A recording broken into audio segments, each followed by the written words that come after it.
성령으로 잉태하사 동정녀 마리아에게 나시고 본디오 빌라도에게 고난을 받으사 십자가에 못 박혀 죽으시고 장사한 지 사흘 만에 죽은 자 가운데에서 다시 살아나시며 하늘에 오르사 전능하신 하나님 우편에 앉아 계시다가 저리로서 산 자와 죽은 자를 심판하러 오시리라.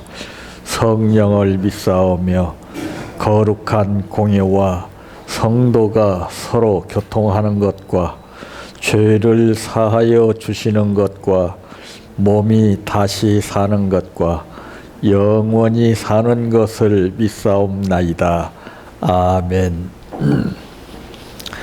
성경 말씀 마태복음 25장 1절에서 13절 말씀까지입니다.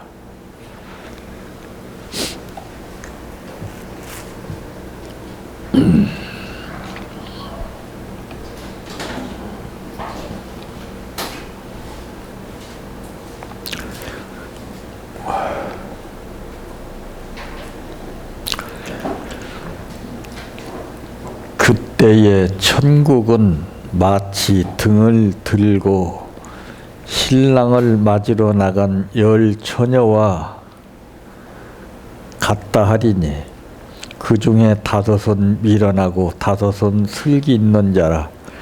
미련한 자들은 등을 가지되 기름을 가지지 아니하고 슬기 있는 자들은 그릇에 기름을 담아 등과 함께 가져갔더니 신랑이 더디어오므로 다 졸며 잘세. 밤중에 소리가 나되 보라 신랑이로다 맞으러 나오라 하매 이에 그 처녀들이 다 일어나 등을 준비할세.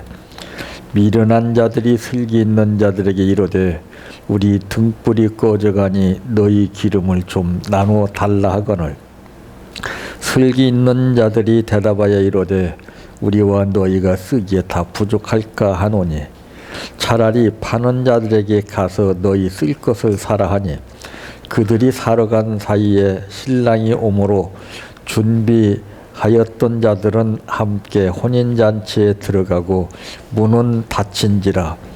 그 후에 남은 처녀들이 와서 이르되 주여 주여 우리에게 열어 주소서.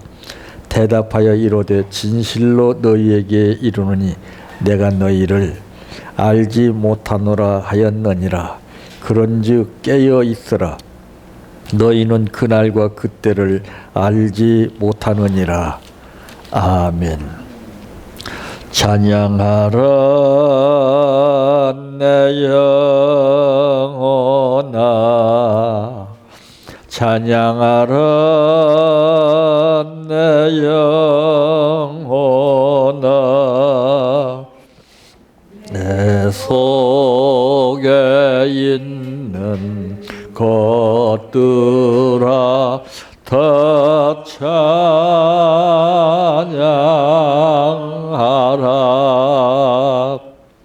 사랑하라 내 영계를 사랑하라 내 영계를 내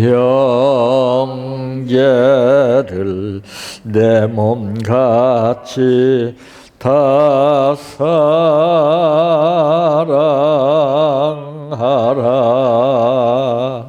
감사하라 내 영혼아 감사하라 내 영혼아 내 속에 있는 것들아 다 감사하라.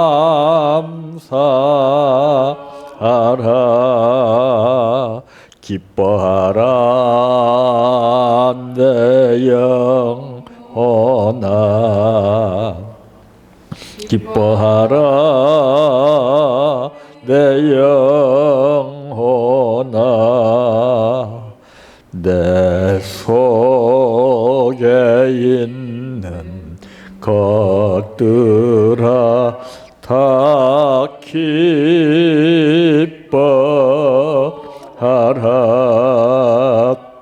할렐루야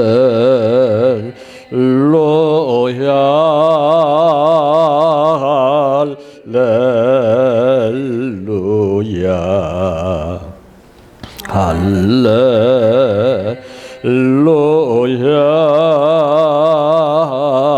아멘 할렐루야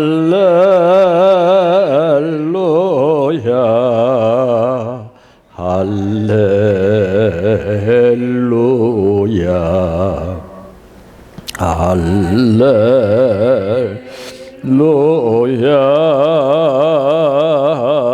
아멘 믿습니다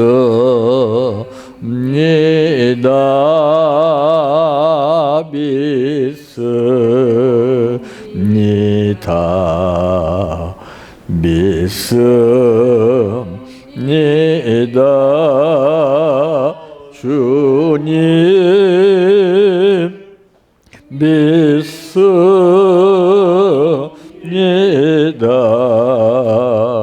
믿습니다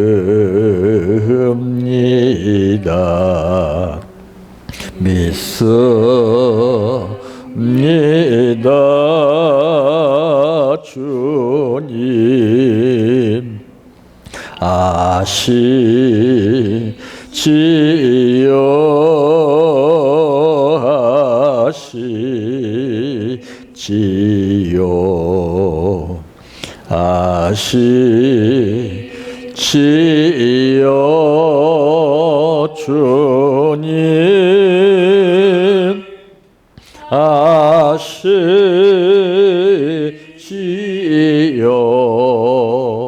아시지요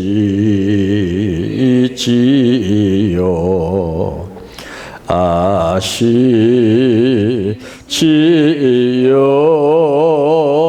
주님 기도드립니다. 예상하고 사는 삶이 다르고 예측하지 못하다가 느끼게 될 때 삶이 다른 것을 우리는 생활 가운데에서 체험하게 됩니다. 성경은 모든 상황을 우리에게 다 먼저 미리 그 방법을 가르쳐 주셨지만은 그러나 알지만서도 우리가 뜻하지 않는 상황 가운데 당황을 하게 되는 것은 미처 준비가 안 됐기 때문에 그렇습니다.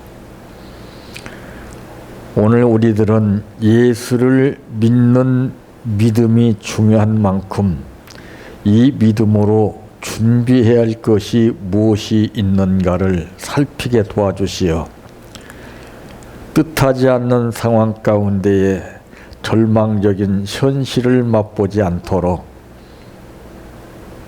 우리에게 지혜를 주시기를 원합니다.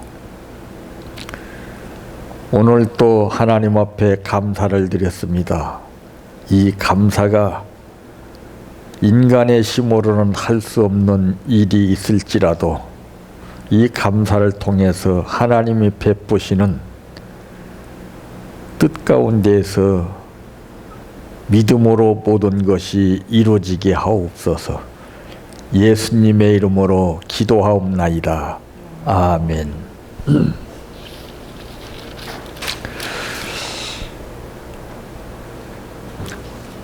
오늘 말씀의 제목은 신랑을 맞이하기 위한 공통점을 가지고 있는 사람들이라고 하는 말씀입니다.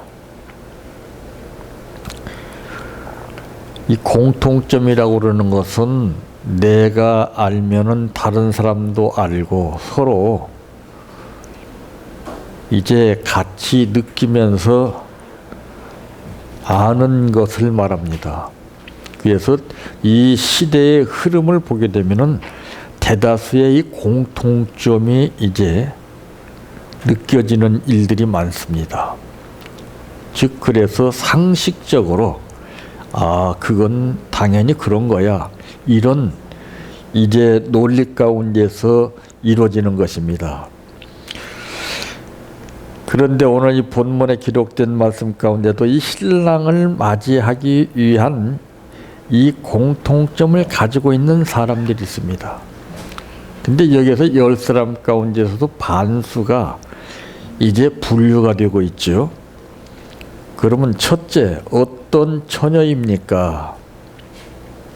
1절에 보니까 그때라고 그랬습니다. 그때에 천국은 마치 등을 들고서 신랑을 맞으러 나간 10처녀와 같다 하려니 여기에는 공통점이 똑같습니다. 다.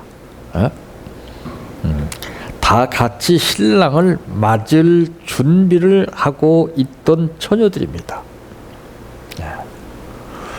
지금 여기서 우리가 무엇을 느껴야 되느냐? 바로 우리들을 봐야 됩니다.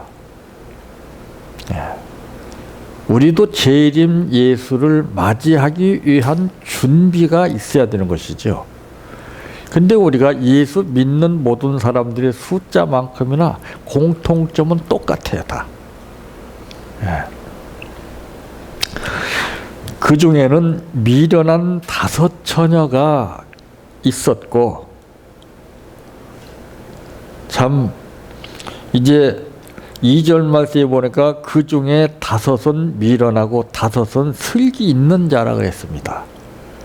자, 여기에서 미련하고 슬기하고 차이점이 달라지죠.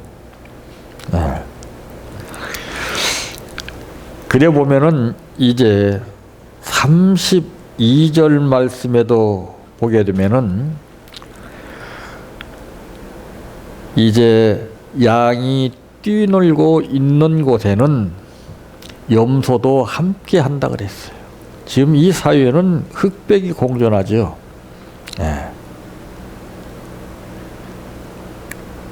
찬성과 반대가 공존하고 있습니다. 그래서 곡식이 자라고 있는 밭에는 가라지도 함께 한다고 마태복음 13장 26절에 말씀했습니다. 그 가라지가 누구냐? 염소가 누구냐? 대다수 모든 사람들이 나는 가라지가 아니기를 바라고 염소가 아닌 것처럼 이렇게 살고 있습니다. 근데 오늘 이들도 그랬어요. 이들도. 이들도 자기들은 미련한 처녀가 아니고 슬기로운 처녀인 줄로 알고 있었습니다. 이게 큰 코 다친다고 하는 것이 뭐예요? 예수님은 언젠가 이 둘을 갈라 놓는다고 그랬죠. 33절에 보게 되면은 언젠가 때가 있습니다. 그 때가 바로 지금 가려는 게 아니에요. 그러니까 이제 곡식과 가라지가 같이 자라고 있을 때에 그걸 뽑지 말고 그대로 두라 그랬습니다. 왜? 혹시 가라지를 뽑을 때에 곡식까지 뽑힐까? 이 다음에 성경에서 보면 뚜렷이 구분이 되지 않아요. 가라지는 가라지대로, 곡식은 곡식대로 확실히 구분이 됩니다. 그런데 이 모를 심게 되면은요, 가라지인지 뭔지 잘 구분이 안 돼요. 비슷합니다. 이게 농사도 아무나 짓는 게 아니죠. 서울 생활하다가 갑자기 시골에 내려가서 보니까 농번기가 됐다고 말이에요. 그래서 이제 모를 심어놓고서 이제 가라지를 뽑아야 되는데 자기도 남이 하니까 따라서 할 수 있을 것 같아서 가서 뭘 뽑아야 되냐고 물어보니까 가르쳐 주는 거예요. 이파리 사이가 다르다고 했더니 알았다고 그러면서 보니까 나중에 보니까 전부 가라지 뽑은 것이 아니라 곡식을 다 뽑아버렸어요. 그 일 하나만 하는 겁니다. 그러니까 전문가가 돼야 돼요. 신앙은 전문가가 돼야 됩니다. 그래서 은사라고 그러는 것은 그 전문가적인 입장에서 그것을 잘 활용할 수 있도록 하기 위해서 주시는 건데, 은사가 없는 사람이 어디 있습니까? 다 있지만은 그것을 제대로 활용 방법을 모르니까 어떤 사람은 은사가 있음에도 불구하고 활용하지 못하고 어떤 사람은 잘못 사용해서 문제가 되고 그 때가 있어요. 때가 아무 때나 써먹습니다. 은사를. 예. 오늘 본문에도 이 때라고 그러는 것을 중요하게 말씀했죠. 때. 아무 때나 기다리는 게 아니죠. 예. 그래서 이제 이 처녀들을 일적으로 본다면은 구분할 수가 없습니다. 그래서 우리 사람들은 겉으로 보고서 판단을 하죠. 두 번째로는 가지고 있었던 처녀입니다. 3절에서 4절 말씀까지 내용을 보면 슬기 있는 자들은 그릇에 기름을 담아 등과 함께 가져갔더니 신랑이 더디옴으로 다 졸며 잘세 그랬습니다. 이 다 같이 불을 켜려고 하는 그러한 등을 가지고 있었어요. 등이 없는 게 아니었어요. 있었어요. 우리 믿는 사람들에게는 하나님의 말씀이 있어요. 있는 게 다가 아니죠. 이것을 사용할 수 있는 방법을 알아야 돼.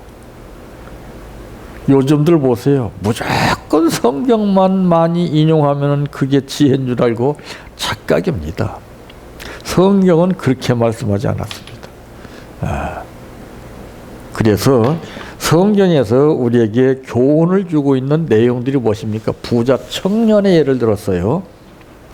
그 부자 청년은 뭐예요? 많이 가지고 있는 사람 아닙니까? 근데 예수님이 뭐라고 그랬어요? 그걸 다 팔아서 가난한 자들을 돕고 나한테 오라 그랬어요. 그건 소용이 없다고 말이에요.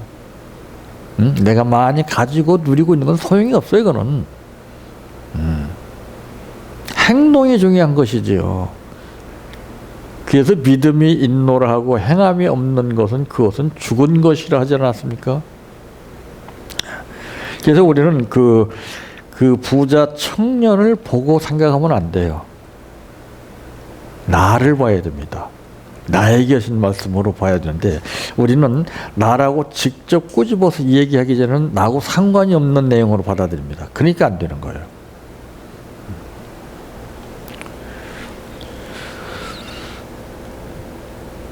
이 우리의 믿음은 지금은 모르지만은 나중에는 판단이 나게 된다고 고린도전서 3장 13절에 말씀했어요. 다 드러나죠.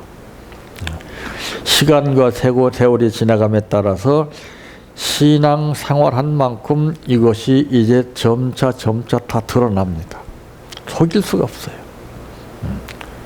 이 전까지는 속이고 위장하고 이렇게 살았지만은 이제는 노골화돼 버려요. 확실히 드러나게 됩니다. 지금 온난화로 인해서 이 자연 생태계를 한번 보세요. 비가 오는데도 더워요. 에? 아마 어젯밤에 많이들 더웠을 거예요.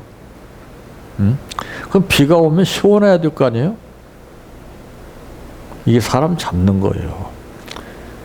이제 다 이렇듯이 다 드러납니다. 감출 수가 없어요.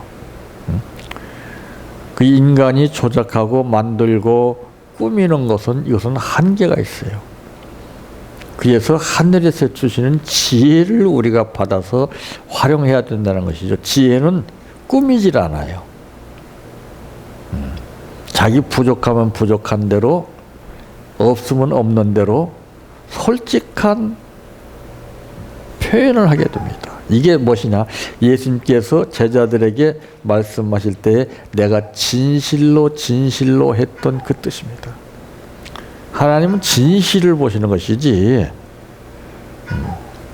이렇게 내가 알아서 연구해서 배워서 다 조작해가지고 덧붙여서 멋있게 하는 그런 것은 원치 않아요. 내 모습 이대로를 원하시는 거예요. 예. 잘못했으면 어때요? 인간이 잘못 안 하고 어떻게 삽니까? 근데 우리는 잘못을 자기도 하면서 잘못한 것을 보게 되면은 굉장히 냉정하죠. 그게 문제가 되는 거예요. 그래서 예수님은 이 땅에 오셔서 허물 많은 죄인들을 갖다가서 가까이 하시고, 남들은 그 잘못에 뜻을 넣어가지고 그 사람을 돌로 치려고 했지만 예수님은 오히려 그 여인을 보호해 줬습니다. 변호했습니다. 이게 신앙인들의 삶이에요. 근데 우리는 가차없이 죽여요. 우리는 먼저 탕감을 받은 본인들이면서도 탕감을 못 해줘요. 그러니 하나님께서 얼마나 마음이 아프시겠느냐고 말입니다.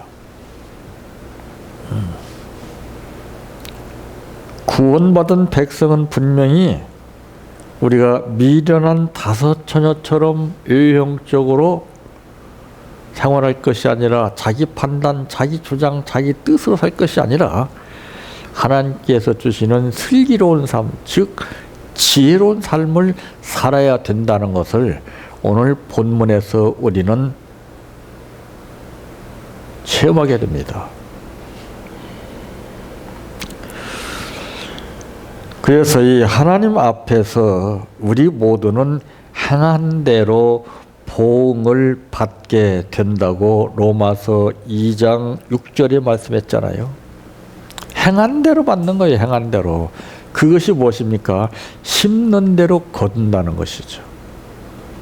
그래서 오늘 하루도 좋은 것을 행하는 거예요. 좋은 것을 심는 거예요. 먼저 생각을 좋게 생각하고 먼저 말을 좋은 말 해보세요. 그러면 열매가 나와요. 분명히. 근데 꼭 이질적인 생각을 가지고서 잘못된 것을 꼬집어요. 자꾸. 좋은 것보다는. 그래서 우리말에 그런 말 있잖아요. 개 눈에는 똥만 보인다고. 좋은 것이 보여지지가 않습니다. 이게 사람 잡는 거예요. 이게. 예. 왜 잠을 못 잡니까? 피곤한데 잠을 자야 되는데 내 마음대로 잠이 안 와요. 왜? 복잡한 생각이 얽혀 있으니까 그래요.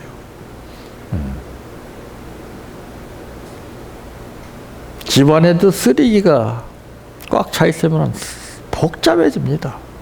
불안하고 막 짜증나고 그렇습니다. 그래서 힘들어도 자꾸 청소를 깨끗이 해주는 이유는 바로 무엇 때문에 그래요? 깨끗하면 좋으니까. 우리 마음도 마찬가지예요. 엄청나게 지저분한 것이 산재되어 있고 우리 머리에도 복잡한 것이 얽혀져 있어요. 그걸 못 버리니까 그렇죠.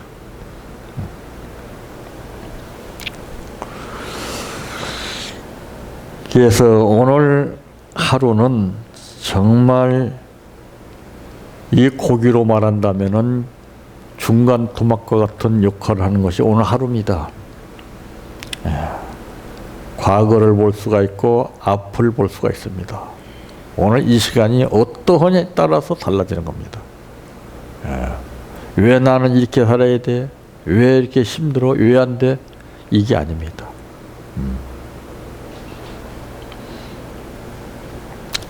신랑을 맞는 데는 등뿐만이 아니라 불 밝힐 기름이 필요한 것을 이제 나타내주고 있죠.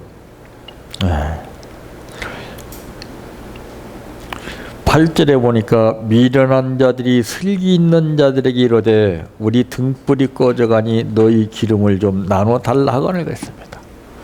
우리 신앙만 가지고 되는 게 아니에요. 하나만 가지고 되는 게 아닙니다. 신앙이 있으면은 그 신앙만큼 그 부피가 동반되는 것이 따라야 되는 겁니다.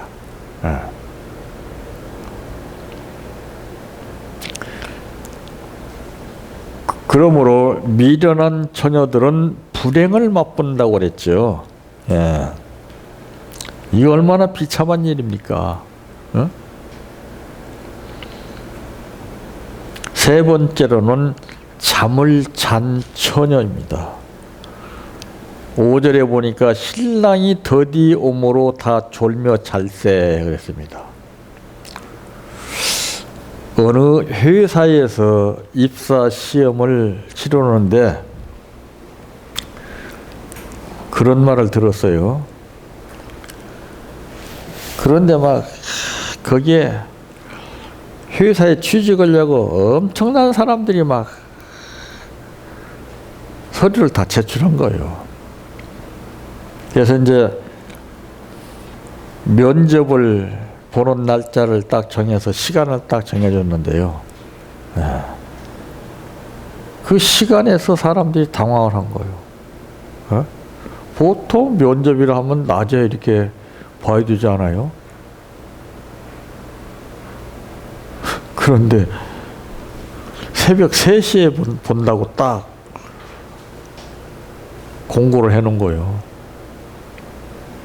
그 어떤 사람들은 이제 자기 나름대로 판단이 됐기 때문에 일찍 나온 사람도 있을 것이고 또 못 일어나게 되면 늦을 것 같아서 막 저거니까 이제 그걸 감안해 가지고 한 몇 시간 전에 나온 사람도 있을 거 아니겠어요?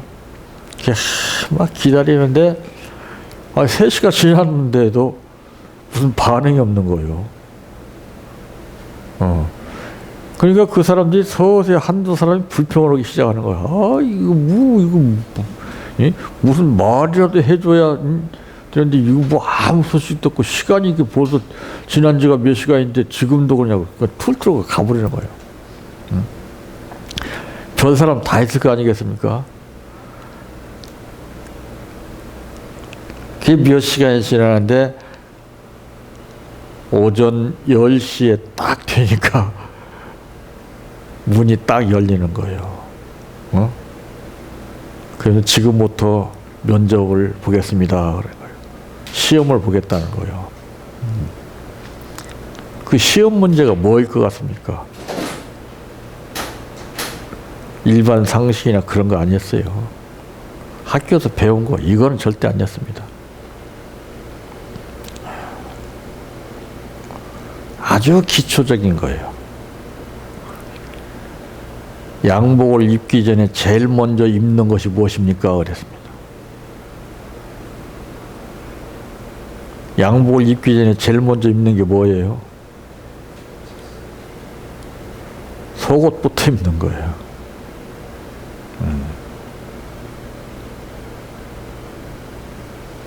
손가락이 몇 개입니까? 물어본 거예요. 발가락이 몇 개입니까? 그 모르는 사람이 어디가 있어요?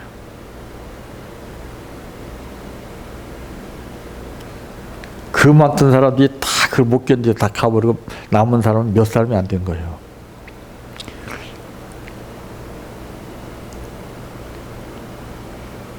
집에 가서 기다리시면 연락을 해야 되겠습니다. 통지를 보내야 되겠습니다. 했는데 그 사람들 다 합격한 거예요.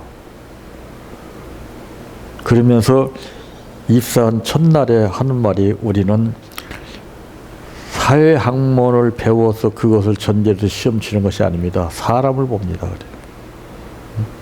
여러분들은 짜증내지 않고 불평하지 않고 시간이 지났는데도 불구하고 끝까지 참고 견디는 인내심이 있었습니다. 우리 회사는 이런 사람이 필요합니다.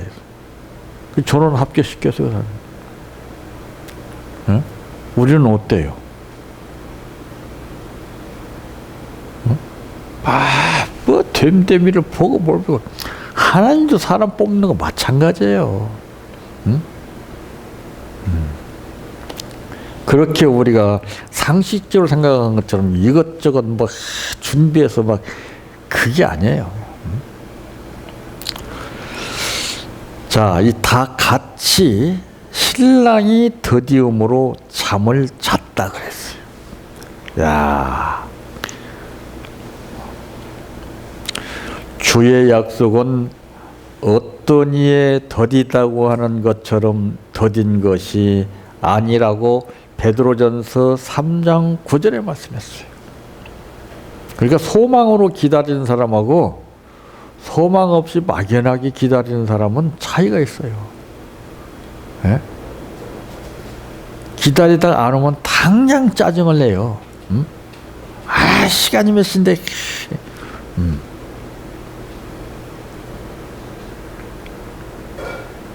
그러나 소망을 가진 사람은 끝까지 기다립니다. 자, 예수님이 재림하신다고 하는 말이 언제부터 나왔습니까? 아주 오래됐어요. 그때는 다 기다렸어요. 다 오실 줄 알고. 근데 몇십 년이 막 아주 세월이 지나간데도 무슨 반응이 나타나지 않아. 그러니까 그것을 까맣게 잊어버리는 거야. 그러나 소망을 가진 사람은 아직도 그걸 기다리고 있습니다. 지루하지 않아요. 이 기다림에는 반드시 소망이 중요한 거예요. 그러니까 우리가 사람들을 만나서 기다릴 때 보면은 현실적으로 내 선입견적인 사고방식 가지고서 기다리잖아요.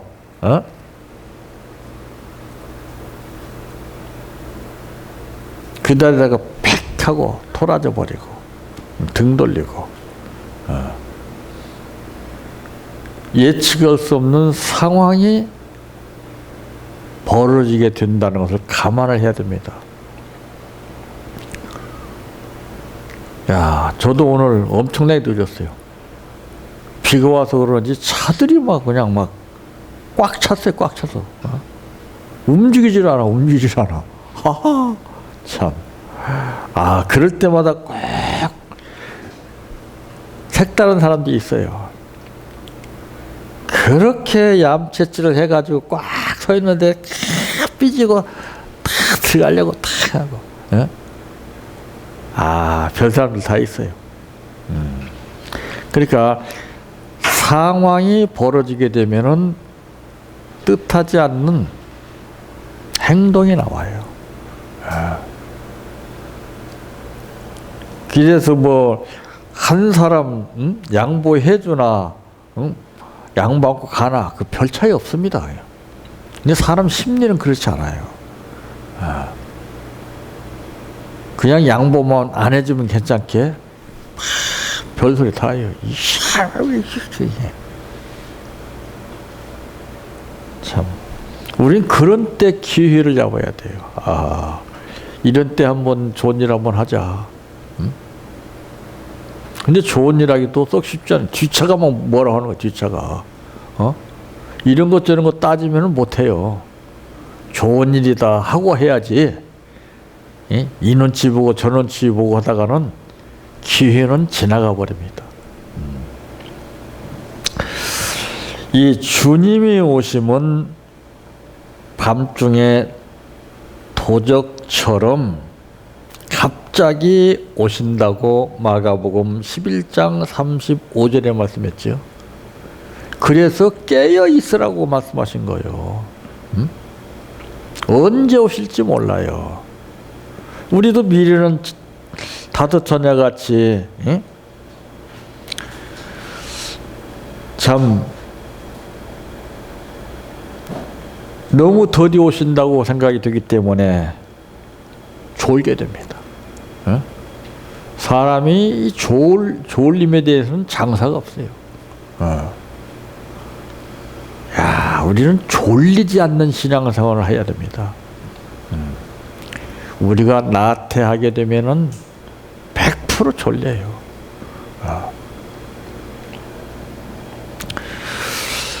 그래서 주님이 오시기 전에 오실 때 쓸 등에 기름을 채워야 한다는 것이죠.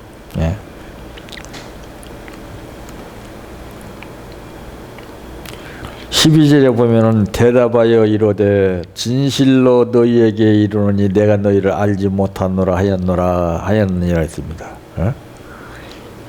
이 미련한 다섯 처녀들이 와서 이르되 주여 주여, 그러니까 주여 주여 하는 자마다 천국에 가는 것이 아니라 아버지의 뜻대로 사는 자라 천국에 간다고 말씀하셨죠. 바로 이거를 두고 한 거예요. 우리에게 열어주소서. 모른다는 거예요. 예수님은 맺고 끊는 것이 분명하신 분입니다. 우리 인정에 끌려서 이러지도 못 저러지도 못하죠. 그게 무엇이냐? 반신반의하는 거예요.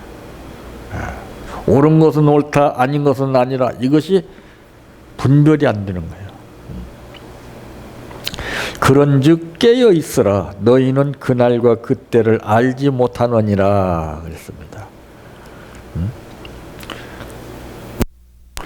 그래서 이 기름을 준비한 이는 잔치에 참여했다고 말씀했죠. 그들이 살아간 사이에 신랑이 오므로 준비하였던 자들은 함께 혼인잔치에 들어가고 그랬습니다. 야, 참 비참한 현실이 이루지 않아요? 한 지혜로운 사람은 기쁨을 맛보고 미련한 사람은 이를 갈며 슬피 우며 통곡하는 거예요. 이 준비한다는 것이, 이것이 쉬운 게 아닙니다. 그래서 대부분이 다 모든 사람들이 공통적으로 아는 사고방식 가운데서 우리가 신앙생활 하게 되면은 심각해요. 우리는 차별화가 돼야 됩니다. 아, 저 사람은 다르구나. 응? 근데 몇십 년을 믿어 저 사람은 똑같아요. 그냥 얘나 지금 그냥 다른 사람 하는 거랑 다를 바가 없어. 그냥 입만 번들어먹게 달라져 가지고 막 입은 거룩을 찾고 막 성령을 찾고 뭐 별걸 다 말하는데 행함은 없어. 행함. 이거 부품이 망가졌다는 얘기죠. 내 부품의 기능을 잃어버리게 되면은 발휘할 수가 없어요. 그래서 지혜로우라고 하는 거예요. 예수님은 제자들에게 너희는 뱀같이 지혜스러우라고 했습니다. 지혜는 인간의 학문을 연구하고 보고 듣고 배워서 아는 데서 지혜는 절대 나오지 않습니다. 그건 이론만 나옵니다. 그것은 바로 바리새인들의 삶입니다. 사사건건 걸고 넘어졌어요. 이게 배운 사람도 있기 때문에 그래요. 배우지 않은 사람은 그걸 몰라요. 그런가 보다 하고 그냥 생각하죠. 법들 보세요. 보험회사 약관들 보세요. 이 법통들이 다 만드는 거 기가 막히게 했잖아요. 그다 소비자를 갖다서 다 속이기 위해서 그런 거예요. 자기들의 영리 목적을 위해서. 이 배운 사람들이 사고방식이에요. 이게.